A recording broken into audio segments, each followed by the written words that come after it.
It's noisy out there. Always something to post, promote, finish, perform, submissions, castings, the whole thing. But your best creative work, it might be waiting in the quiet, in the space where no one's watching, when you're not rushing, just creating.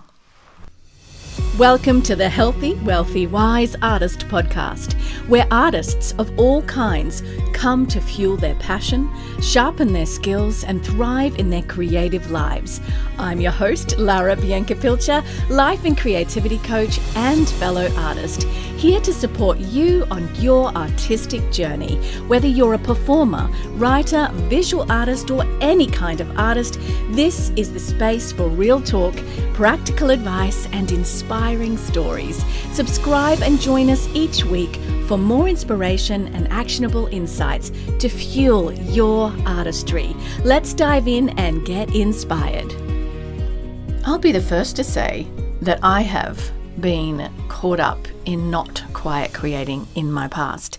But some of my best, most recent work, including getting a publishing contract, came out of the quietest that I've been in my mind and my soul. So welcome back to the Healthy, Wealthy, Wise Artist podcast for dancers, writers, actors, singers, visual artists, and all of those creating and navigating the real world rhythm of making art and living life.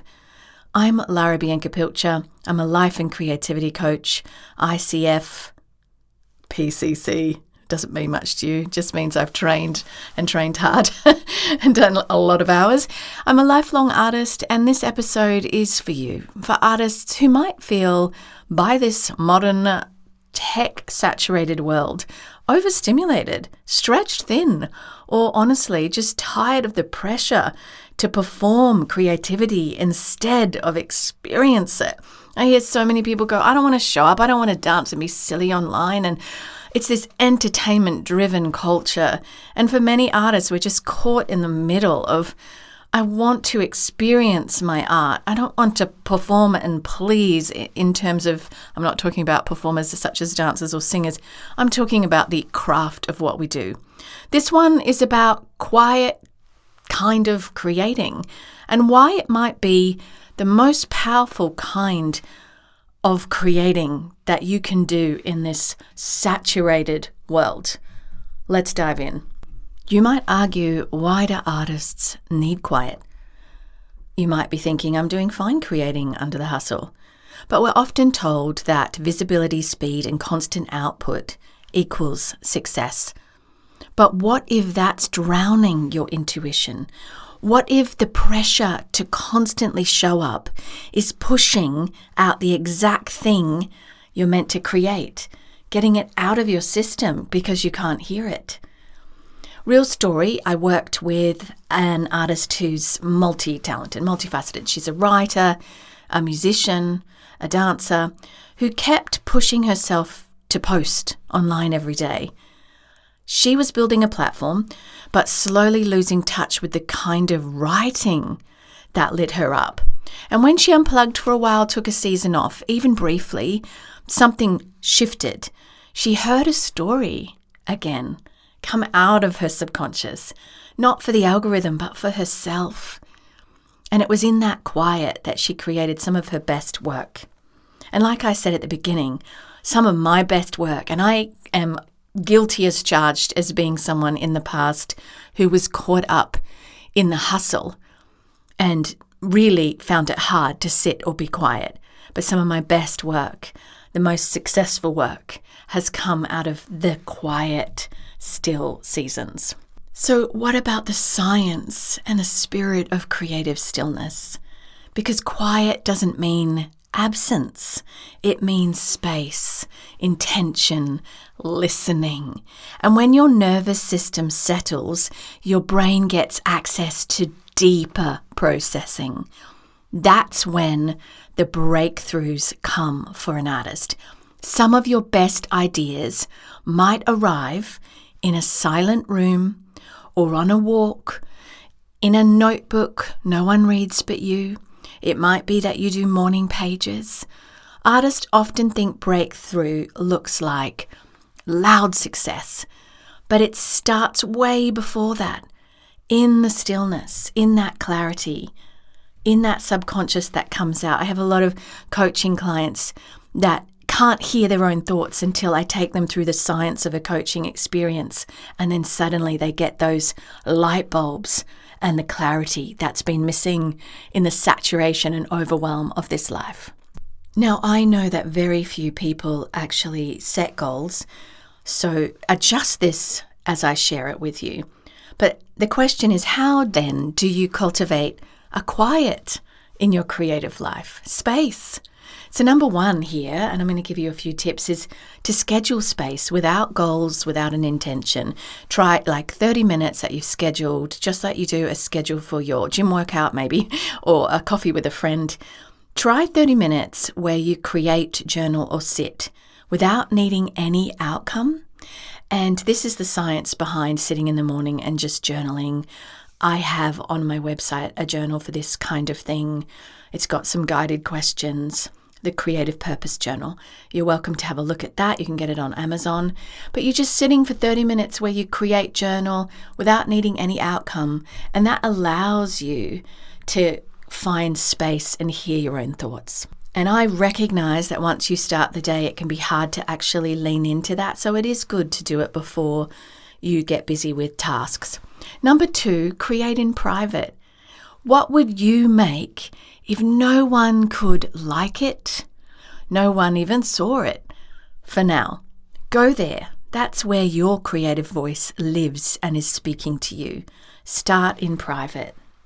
Number three, say no to overstimulation. I actually realized, again, like this is something we need to keep coming back to, but I went to an Easter service and I sat down and I was like, wow, I'm having trouble focusing because it's been a really busy week. I'm having trouble just sitting and listening.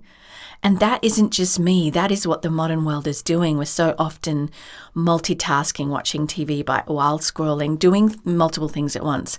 And it's not that our brains can't focus. It's that we're out of practice because of overstimulation.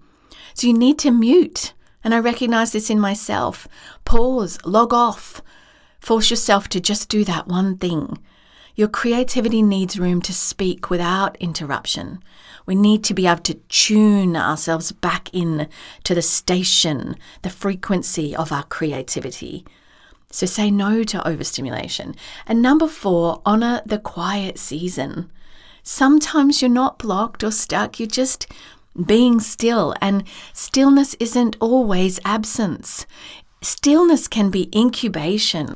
Two examples for me come up. I went on a holiday last year in July. It was the week before my husband and I co-lead actually, a Life International Arts Week in Finland. And I took a break and we just did sauna and lake dives and all those wonderful things before leading.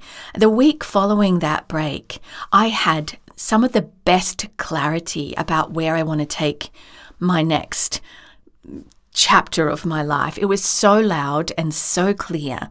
And it came after that incubation period. I didn't actually set anything creatively, no goals during that week of holiday. I just slowed down my nervous system. And another time is when I first moved to Atlanta a couple years back. And in that time, that stillness gave me some creative clarity that I've since built on. And I was able to start a whole new direction in my creativity. It's so powerful. Let yourself be still. Calm your nervous system.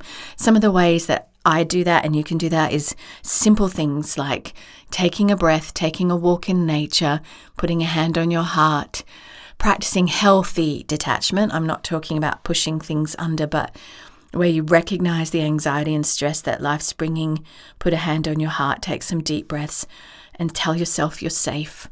Calm down your nervous system.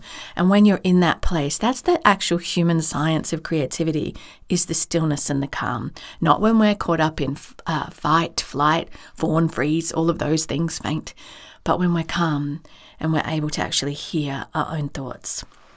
If you are an artist, a creative that feels like life's just noisy and disconnected right now, you're not broken. You're just craving stillness and you might not even know it. Head to larabiancapilcher.com, download my free guide, Stuck in a Creative Rut. 3 powerful steps to help you reconnect and move forward on your terms. And you can get it at my website, larabiancapilcher.com. The link's in the show notes as well. All right, I want to give you a little creative spark. This week's challenge. Try a quiet session. Light a candle, maybe. I love fragrance and candles that smell because it's getting more sensory and then it's calming my nervous system even more. Sometimes even gentle music for writing or something like that. Great playlist you can find online. No phone, no pressure, turn it off. Just be with your process, writing, sketching, dancing, sitting, and ask yourself, what wants to be created in me right now? If I stop trying to control it or do it to please others for an audience. And this is where art begins again. You might even move this practice, this spark challenge, into I have a self-tape or I have an audition I need to submit or something. And you might start with this practice, this stillness. But don't start there. Start with no pressure, just the process. Writing, sketching, dancing, sitting. What wants to be created in you if you stop trying to control it? All right. The world may tell you to keep pushing. But creativity doesn't thrive in chaos. It blooms in silence, in stillness. It grows in space. It finds you when you stop trying so hard to find it. You might like some extra help. If you do, head to my website, larabiancapilcher.com, and explore what it might look like for you to do a one-on-one creativity coaching session where I take you through the science of hearing your thoughts and getting clarity and helping you with maybe that biggest goal that you have in your life right now and removing those obstacles that are keeping you stuck. Sometimes you don't hear, a lot of the time, the story in your own head. Coming up next week, in next week's episode, is when your creative projects go sideways, how to realign and recover. That's huge because I have had this happen. I have had things I do that go sideways and are discouraging and they hurt. And I've had to recover and realign in order to keep going forward. We're going to explore how to reset when things go off track for you and how to finish what you start without burning out. As always, friends, I'm with you on the journey. I'll see you next week. Thank you for tuning in to the Healthy, Wealthy, Wise Artist podcast. If you enjoyed today's episode, don't forget to subscribe so you'll never miss an inspiring conversation or actionable insight. You can read the show notes and learn more at larabiancapilcher.com. And be sure to share this episode with fellow artists who could use a little extra inspiration. Until next time, keep creating, stay audacious, and remember, your artistry matters.